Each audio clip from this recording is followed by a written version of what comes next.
আগেরকার সব স্মৃতি মনে পড়ে যাচ্ছে। আই মিস ইউ, মিস করছি, সবকিছু মিস করছি। ওই লাইফটা আসলে অনেক ভালো ছিল।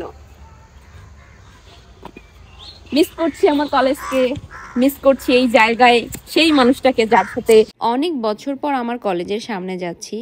অনেক খুশি লাগছে আমার, জানি না কেন এত খুশি লাগছে, তবে এতটুকুই বলবো আপনাদের, আমি অল্পতেই অনেক বেশি খুশি হয়ে যাই। স্কুল কলেজ যে লাইফটা আমার ছিল সেইটা মনে হলে আমার অনেক বেশি ভালো লাগা কাজ করে। এই সেই আমার প্রাণপ্রিয় কলেজের সামনে অলরেডি চলে আসছি। আমার কি যে খুশি লাগছে, অনেক বেশি খুশি লাগছিল। আর ভিডিও করে আসলে মনের অনুভূতি শেয়ার করা অসম্ভব, অন্যরকম প্রশান্তি কাজ করছিল মনের ভিতরে।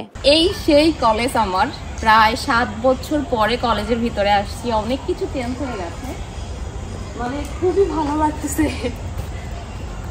এটা আমাদের কলেজের ভিতরের মাঠ বা আঙ্গিনা বলা চলে, যেখানে বসে আমরা বান্ধবীরা মিলে আড্ডা দিতাম, মুড়ি মাখা, বাদাম ভাজা, চটপটি, ফুচকা খেতাম। এই যে ছোট ছোট রুমগুলো দেখতে পাচ্ছেন, এগুলোতেই বেশিরভাগ টাইম আমার ক্লাস হইতো। যেহেতু আমি বিজ্ঞান বিভাগে ছিলাম, বেশিরভাগ ক্লাসগুলো আমাদের এই ছোট ছোট রুমগুলোতেই হইতো। এটা আমাদের কলেজের 2nd ফ্লোর। আমি যে রুমের পাশে দাঁড়িয়ে আছি, এই রুমে আমাদের টিচাররা বসতো।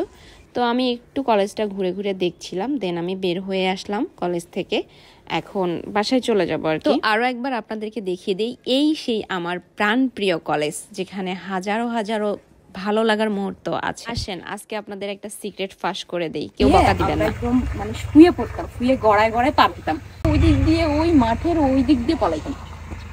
আচ্ছা দেখি নিচ দিক থেকে বের হওয়া যায়। এখন তো মাটি দিয়ে ভরাট করে ফেলতেছে। ছেলেবেলায় সরছিল। না না না, ক্লাস ফাঁকি দিতাম, আমি একা ফাঁকি দিতাম, সবাই ফাঁকি দিত। আমিও দিতাম।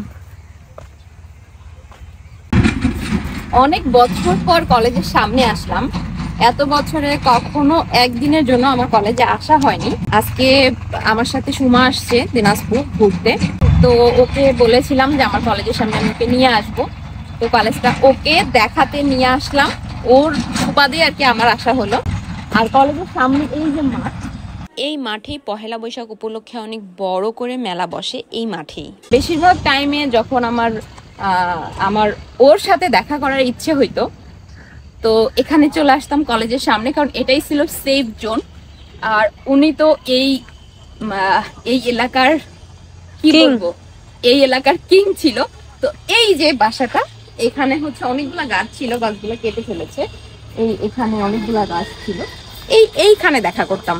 এখানে আমাকে কে কি বলবে, আমি আমি এই হচ্ছে কলেজের স্টুডেন্ট, অ্যান্ড ও হচ্ছে এই এলাকার কিং। মানে কি আর বলবো, কিং বলতে হচ্ছে অনেকে ভয় পেত ওকে। তো এখানে আমরা আর কি বেশিরভাগ টাইম দেখা করতাম।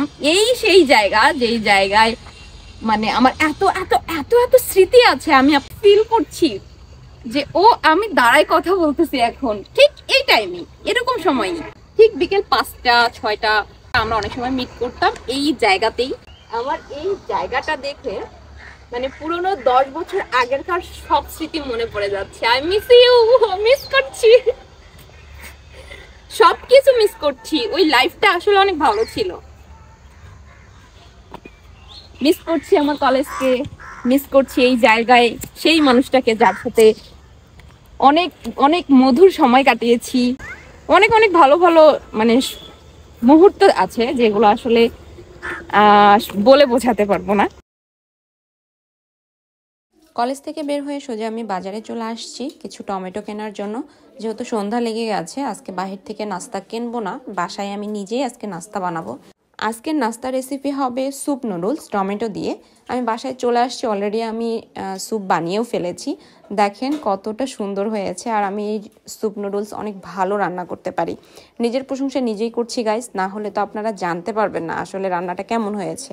অনেক ইয়ামি হয়েছিল আলহামদুলিল্লাহ, আপনারা দেখে হয়তো বুঝতে পারছেন। এখানেই শেষ করছি, আল্লাহ হাফেজ।